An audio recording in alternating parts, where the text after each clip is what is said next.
The microphone stand trembled as the journalist leaned forward, one hand gripping the chrome base while the other held his notebook at chest height.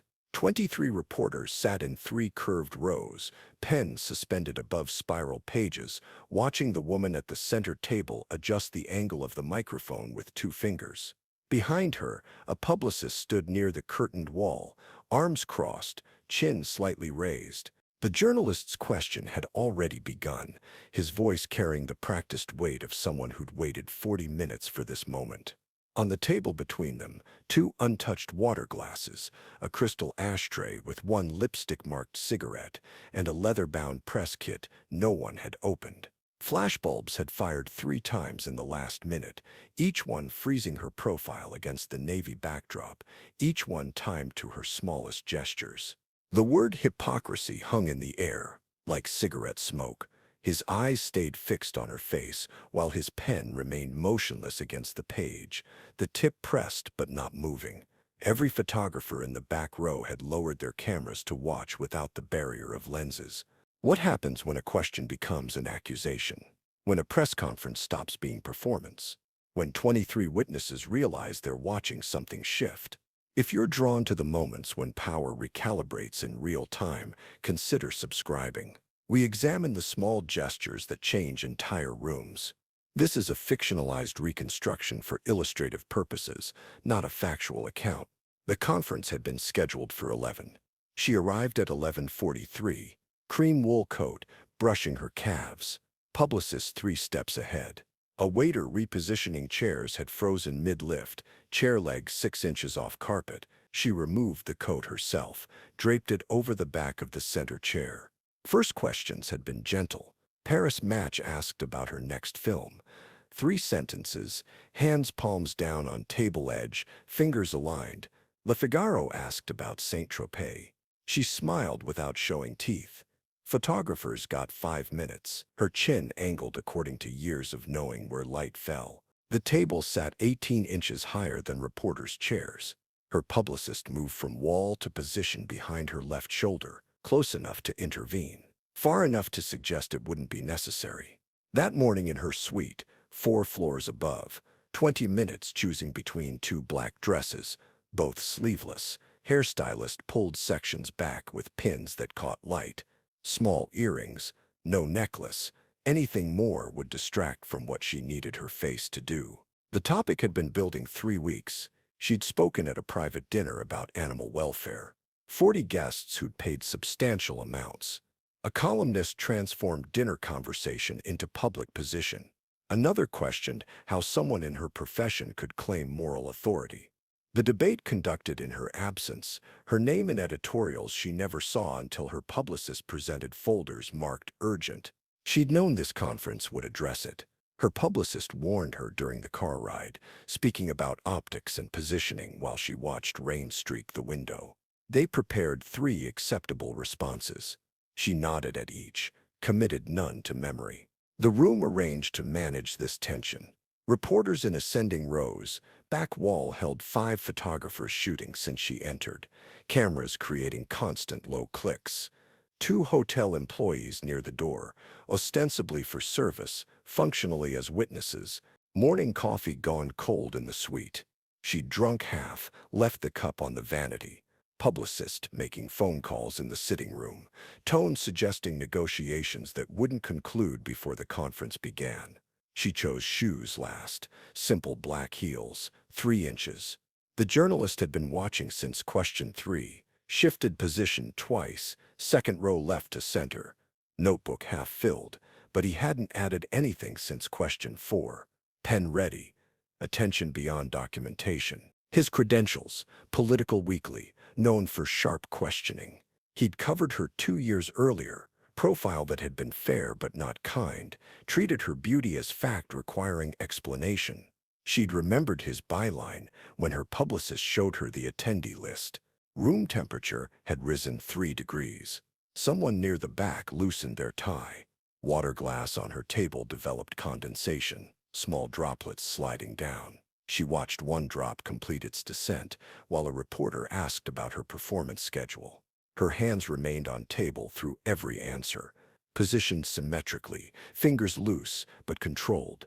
To emphasize a point, she'd lift her right hand slightly, palm down, minimal, but sufficient. Morning's newspaper carried a cartoon. She'd seen it at breakfast.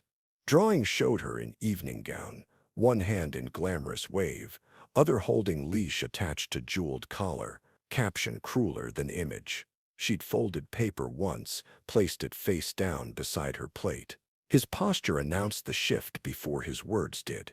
The journalist had straightened in his chair, his spine leaving the backrest, his shoulders squaring.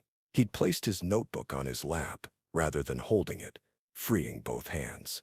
His left hand gripped the chair arm, while his right moved to gesture as he spoke, the movement controlled but insistent. When he stood, three people in his row leaned slightly back, creating space. His eyes had locked onto hers before his mouth opened, establishing the directness of what would follow. Behind her, the publicist's arms uncrossed, his weight shifting forward onto the balls of his feet. One photographer in the back raised his camera again, sensing the change in atmospheric pressure. The question began with her name, spoken with formal respect, that framed what followed. He'd referenced her recent statements about animal suffering, his voice steady, his pacing deliberate. Then he'd paused, letting the context settle, his gaze never wavering from her face. The notebook on his lap remained closed, suggesting he didn't need notes for this. His next sentence introduced the contrast. Her public advocacy placed against her professional choices, the roles she'd accepted, the films that had made her famous. The room went quiet. Pens stopped moving across pages. The photographer who'd raised his camera lowered it again slowly, wanting to see this without mediation. A reporter in the front row placed her coffee cup on the floor beside her chair, the porcelain touching carpet without sound. The word arrived in the question's final clause. Hypocrisy spoken clearly, not shouted, not softened, delivered with the confidence of someone who'd rehearsed this moment. His hand had gestured toward her as he said it, not pointing but indicating, making physical the accusation. The publicist behind her had inhaled audibly, the only sound in the room beyond the journalist's voice. She didn't move. Her hands remained on the table, her posture unchanged, her face registering the question without reaction. The water glass to her right caught light from the chandelier above, throwing a small prismatic scatter across the white tablecloth. She noticed this, her eyes tracking to it for perhaps half a second before returning to the journalist. All eyes turned to watch what she would do with her face. He'd remained standing, his question complete, his posture expectant. The reporters around him had become absolutely still, their bodies angled toward the front, but their attention split between the standing journalist and the seated woman. One man in the third row had his pen positioned above paper, ready to transcribe whatever came next. A woman near the aisle had her hand over her mouth, fingers pressed against her lower lip. The silence extended. 3 seconds. 5. The publicist behind her hadn't moved to intervene, hadn't leaned down to whisper strategy, hadn't made any gesture suggesting rescue. His stillness was its own kind of decision, a recognition that whatever would happen next belonged entirely to her. The hotel employees by the door had stopped their quiet conversation, their attention pulled to the center table, despite their professional obligation to appear uninvolved. She'd blinked once, slowly, the kind of blink that suggested processing rather than discomfort. Her chest rose and fell in steady rhythm, no acceleration, no visible disturbance. The lipstick-marked cigarette in the ashtray had stopped smoking 10 minutes earlier, but its presence remained visible, a marker of an earlier moment when she'd been allowed to pause, to breathe, to perform the small rebellion of smoking during questions. The journalist's hand had lowered from its gesture, returning to his side, but he hadn't sat down. This was crucial, his continued standing, his physical elevation in the room, his claim on the moment. No one moved.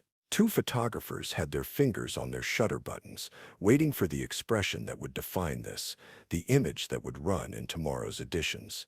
A third had adjusted his position slightly, finding a better angle, his foot sliding across carpet with a whisper of friction. Her eyes had moved across the room slowly, not searching, not avoiding, simply acknowledging the collective attention. She'd looked at the woman from Paris Match first, then swept past the political weekly's correspondent, then settled briefly on a younger journalist in the back who'd asked an earlier question about her charity work. The tour of faces took perhaps 4 seconds, but each person her gaze touched felt selected, marked, included in what would unfold. The chandelier hummed. Outside, traffic moved along the boulevard. Muffled, someone in the hallway laughed. Distant, her sleeve fabric shifted against her forearm as she breathed. The microphone registered ambient room tone, a low electrical hum barely audible. A reporter in the second row swallowed. Another shifted weight, chair creaking once. The publicist's breathing had become audible to those in the front row, shallow and controlled. Her right hand moved. She lifted it from the table surface, fingers rising together, palms still facing down. The movement carried her hand to the microphone stand, where she adjusted the angle again, pulling it 2 inches closer. The metal squeaked softly, sharp in the silence. She leaned forward. Her shoulders followed her hand's direction, her face coming closer to the microphone. The journalists in the front row could see her eyes clearly now. Her lips parted. The microphone registered the intake of breath, a soft sound the speakers amplified. She spoke one sentence, 7 words. Her voice carried the accent everyone knew. The words were simple, chosen for clarity, for impact. She didn't smile, didn't soften the delivery. The sentence landed. The journalist's knees bent, his body beginning the motion of sitting before he'd consciously decided to. His hand reached for the chair back, steadying himself as he lowered into the seat. The publicist's shoulders dropped 2 inches. A photographer in the back took one shot, the flashbulb freezing the moment just after her mouth closed. She leaned back from the microphone, her hand returning to the table, resuming its earlier position. The water glass remained untouched. She didn't reach for it. The journalist who'd questioned her had his notebook open now, his pen moving across the page in rapid strokes, documenting his own moment of being answered. His shoulders had rounded slightly, his spine no longer holding the aggressive straightness of accusation. The reporters around him had begun breathing normally again, the collective held breath released in small exhalations that rippled across the 3 rows. 3 reporters raised their hands for the next question. The woman from Paris Match was fastest, her arm extending with the eagerness of someone wanting to move forward, to restore the conference's earlier rhythm. The publicist stepped forward slightly, close enough now to touch the back of her chair. She nodded toward a different journalist, someone in the middle row who'd asked nothing yet. Her choice was strategic, moving away from those who'd witnessed too much, selecting someone new to reset the room's energy. The conference continued for 12 more minutes. Questions arrived and were answered. But something had shifted in the room's mathematics, in how space distributed itself between the woman at the center table and the 23 people watching her. The journalist who'd asked the hard question left before the conference ended, gathering his notebook and slipping out during another reporter's question. Later, in publications across 3 countries, the exchange would be analyzed, dissected, replayed.